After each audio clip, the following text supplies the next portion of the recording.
नमस्कार दीपा ओडिया किचन में आपण समस्त को अनेक अनेक स्वागत। आज मु आपण मानक सहित बहुत ही स्वास्थ्यकर अमृतभंडा संतुलार रेसिपी शेयर करने आसी। तेबे आपण हेल्दी रेसिपी को करने वीडियोटी को फुल वॉच करंतु। आशा करी रेसिपीटी आपण मानक भल लगे, भल लगे लाइक करेंगे, मान सहित शेयर करेंगे। चैनल नुआ थे प्लीज चैनल टी को सब्सक्राइब करनी। तेबे चलते आ डेरी नक आज रेसिपीटी स्टार्ट करवा। अमृतभंडा संतुला मुझे अमृतभंडा काटिक नहीं छोट छोट खंड करके आलू ये अधिक यूज कर टमाटो गोटे नहीं भी काटिक नहीं बैगण ये काटिक पानी में पकई जहाँद्वारा बैगण आमर कला पड़ोनी। आपण पाखे जहाँ भी परिवा थी नहीं पारे। मुझे केवल अमृतभंडा संतुला आलू अमृतभंडा बैगण यूज कर। प्रथम प्रेसर कुकर बसैबा गैस रे। कुकर गरम है आम देदेबा सब परिवा आलू बैगण अमृतभंडा टमाटो सब देदेबा। से आम अल्प पानी देबा जमती आम माने गोटे गिना पाखापाखि जमती किसी परिवा आम बुड़ी रोथबो। ये हलदी गुंड देबा, लुण देबा आम स्वाद अनुसार। कलर लंका गुंड मुझे नहीं काश्मीर लंका गुंड टे भल कलर आसापी आप चाहिए स्किप भी करें। स्वाद अनुसार लुण दे देकी आम लिड को कवर करनबा।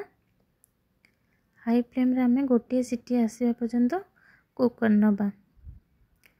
बेसी सीझा दरकार नहीं, गोटे सीटी देदेले आम परफेक्ट सीझिबो।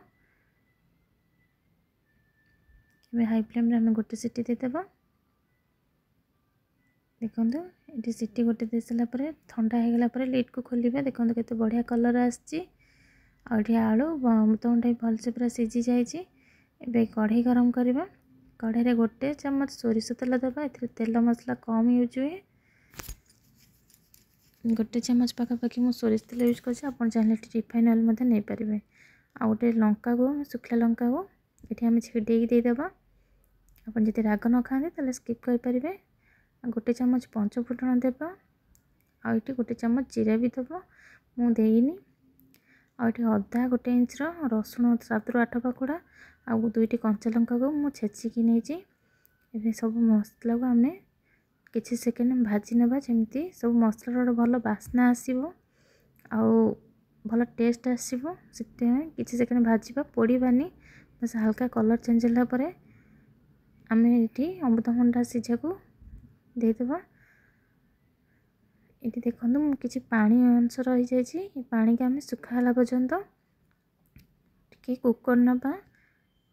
एमती चामच साहाय्य आम टी स्माश करनबा जहाँद्वारा आम तरकारी टी बहलिया हो। एमती यही भाव में जमी वीडियो देखुं देखो ये हाई फ्लेम रे आम किसी सेकेंड फुटे नवा जहाँद्वारा आम पानी टी सुखा हो। संतुला टे सुखा सुखा रही एमती पानी रही।